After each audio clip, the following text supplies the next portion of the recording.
Hi friends, welcome to my YouTube channel.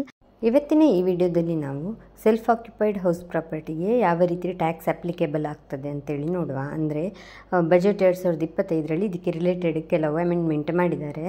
ಯಾವುದೆಲ್ಲ amendment ಆಗಿದೆ ಅಂತೇಳಿ ಈ ವಿಡಿಯೋದಲ್ಲಿ ನಾನು ತಿಳಿಸಿಕೊಡ್ತೇನೆ. Union budget 2025 self occupied house ಪ್ರಾಪರ್ಟಿಗೆ ರಿಲೇಟೆಡ್ ಆದ ಟ್ಯಾಕ್ಸನ್ನು ಸರಳ ಮಾಡಿದೆ under section 23 of income tax act.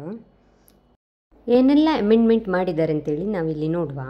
ಈಗ ಪ್ರೆಸೆಂಟ್ ಏನಿತ್ತಂದರೆ annual value of house property considered nil, ಅಂದರೆ ಈ self occupied house property annual value nil ಅಂತ ಕನ್ಸಿಡರ್ ಆಗ್ತಿತ್ತು. ಯಾವಾಗ ಅಂದರೆ ಓನರು ರೆಸಿಡೆನ್ಷಿಯಲ್ ಪರ್ಪಸ್ಸಿಗೆ ಅದನ್ನು ಯೂಸ್ ಮಾಡಿದಾಗ, ಅಥವಾ ಈಗ ಓನರಿಗೆ ಅದರಲ್ಲಿ ವಾಸ ಮಾಡಲಿಕ್ಕೆ ಆಗಲಿಲ್ಲ, ಯಾವ ಕೇಸಲ್ಲಿ ಅಂದರೆ ಅವನು ಬಿಸ್ನೆಸ್ ಅಥವಾ ಎಂಪ್ಲಾಯ್ಮೆಂಟ್ಗೋಸ್ಕರ ಇನ್ನೊಂದು ಪ್ಲೇಸಲ್ಲಿದ್ದಾಗ, ಅಂಥ ಕೇಸಲ್ಲಿ ಮಾತ್ರ ಹೌಸ್ ಪ್ರಾಪರ್ಟಿ ವ್ಯಾಲ್ಯೂವನ್ನು ನಿಲ್ ಅಂತೇಳಿ ಕನ್ಸಿಡರ್ ಮಾಡ್ತಿದ್ರು.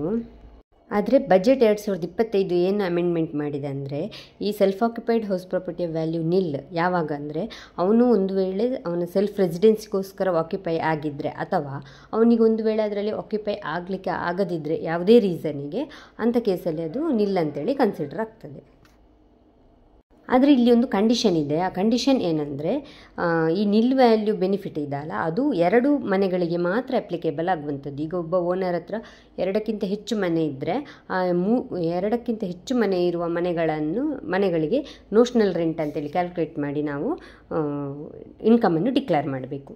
ನೋಷ್ನಲ್ ರೆಂಟ್ ಅಂದರೆ ರೆಂಟ್ ಬರದಿದ್ದರೂ ನಮಗೆ ರೆಂಟ್ ಬರ್ತಾ ಉಂಟಂದು ಎಸ್ಯೂಮ್ ಮಾಡಿ ಇಷ್ಟು ರೆಂಟ್ ಬರ್ತಾ ಉಂಟಂತೇಳಿ ನಾವು ಅದನ್ನು ಇನ್ಕಮ್ ಟ್ಯಾಕ್ಸಿಗೆ ಡಿಕ್ಲೇರ್ ಮಾಡಬೇಕು ಮತ್ತು ಟ್ಯಾಕ್ಸ್ ಕಟ್ಟಬೇಕು.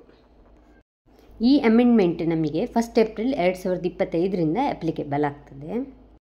ಸೊ ಈ ಅಮೆಂಡ್ಮೆಂಟ್ಗೆ ರಿಲೇಟೆಡ್ ಕೆಲವೊಂದು ಎಕ್ಸಾಂಪಲ್ಗಳನ್ನು ನಾವು ನೋಡುವ, ಯಾವ ರೀತಿ ಟ್ಯಾಕ್ಸ್ ಕ್ಯಾಲ್ಕುಲೇಟ್ ಆಗ್ತದೆ ಅಂತೇಳಿ.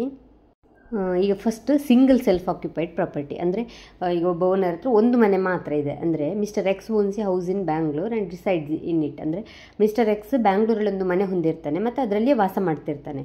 ಸೊ ಅದ ಒಂದು ಸೆಲ್ಫ್ ಆಕ್ಯುಪೈಡ್ ಪ್ರಾಪರ್ಟಿ ಆಗಿರುವ ಕಾರಣ ಅದರ ಆ್ಯನ್ಯುವಲ್ ವ್ಯಾಲ್ಯೂ ನಿಲ್, ಮತ್ತು ಅದಕ್ಕೆ ಯಾವುದೇ ರೀತಿಯ ರೆಂಟೇ ಅಪ್ಲಿಕೇಬಲ್ ಆಗೋದಿಲ್ಲ.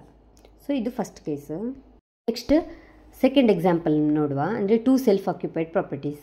ಫಾರ್ ಎಕ್ಸಾಂಪಲ್, ಈಗ ಮಿಸ್ಟರ್ ವೈ ಏನಿರ್ತಾನೆ, ಅವನ ಹತ್ರ 2 ಮನೆ ಇರ್ತದೆ, ಒಂದು ಬ್ಯಾಂಗ್ಳೂರಲ್ಲಿ ಇನ್ನೊಂದು ಮ್ಯಾಂಗ್ಳೂರಲ್ಲಿ. ಅವನು ಬ್ಯಾಂಗ್ಳೂರಲ್ಲಿ ವಾಸ ಮಾಡ್ತಿರ್ತಾನೆ, ಬಟ್ ಮಂಗಳೂರಿನ ಮನೆಗೆ ಅವಾಗವಾಗ ವಿಸಿಟ್ ಮಾತ್ರ ಮಾಡ್ತಾ ಇರ್ತಾನೆ, ಅಲ್ಲಿ ವಾಸ ಮಾಡೋದಿಲ್ಲ ಅವನು.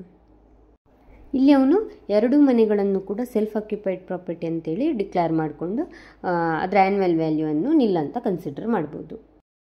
Next example multiple properties.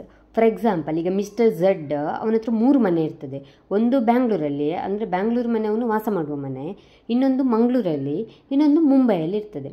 ಇಲ್ಲಿ ಅವನೇನೆಂದರೆ 2 ಮನೆಗಳನ್ನು ಮಾತ್ರ ಸೆಲ್ಫ್ ಆಕ್ಯುಪೈಡ್ ಅಂತೇಳಿ ಡಿಕ್ಲೇರ್ ಮಾಡ್ಬೋದು.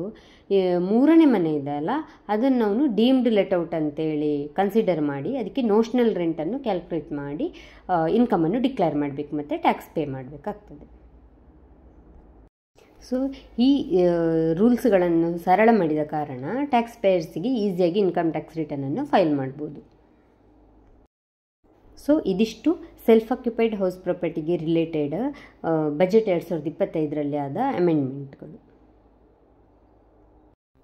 ಇನ್ನೂ ಹೆಚ್ಚಿನ ಟ್ಯಾಕ್ಸ್ ರಿಲೇಟೆಡ್ ವಿಡಿಯೋಗಳಿಗಾಗಿ ನನ್ನ ಚಾನಲನ್ನು ಸಬ್ಸ್ಕ್ರೈಬ್ ಮಾಡಿ ಹಾಗೂ ಸಪೋರ್ಟ್ ಮಾಡಿ. Thank you.